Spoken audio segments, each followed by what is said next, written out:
पूरी रात्रि ध्यान बन सकती है अगर थोड़ा सा शरीर के साथ समझ का उपयोग किया जाए।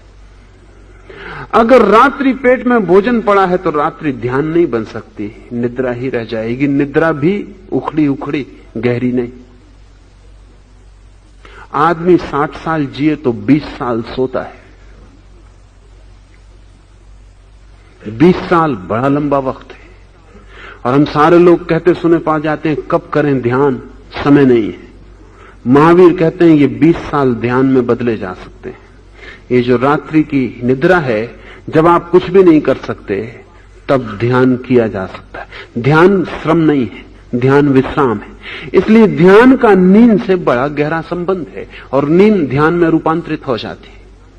लेकिन नींद ध्यान में तभी रूपांतरित हो सकती है जब पेट ऊर्जा न मांग रहा हो, जब पेट मांग ना कर रहा हो कि शक्ति मुझे चाहिए पचाने के लिए, जब पेट शांत हो, पेट की कोई मांग ना हो, ऊर्जा मस्तिष्क में हो।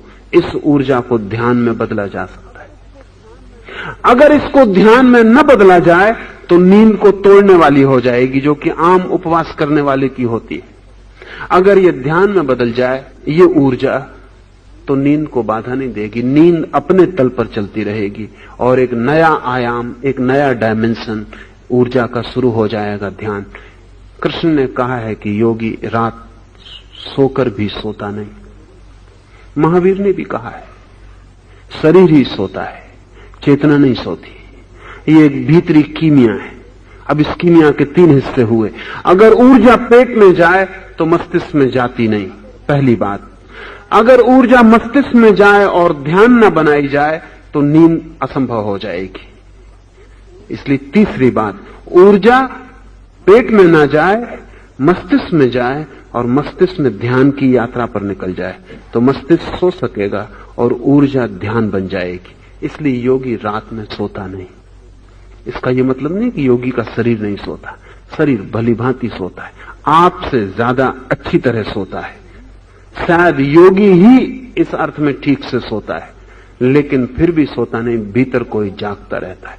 वो जो ऊर्जा पेट के काम नहीं आ रही है, वो जो ऊर्जा मस्तिष्क के काम नहीं आ रही है, वही ऊर्जा बूंद बूंद ध्यान में टपकती रहती और भीतर एक ज्योति जागरण की जगनी शुरू हो जाती। रात्रि से ज्यादा सम्यक अवसर ध्यान के लिए दूसरा नहीं है। इसलिए महावीर ने कहा कि रात्रि भोजन नहीं।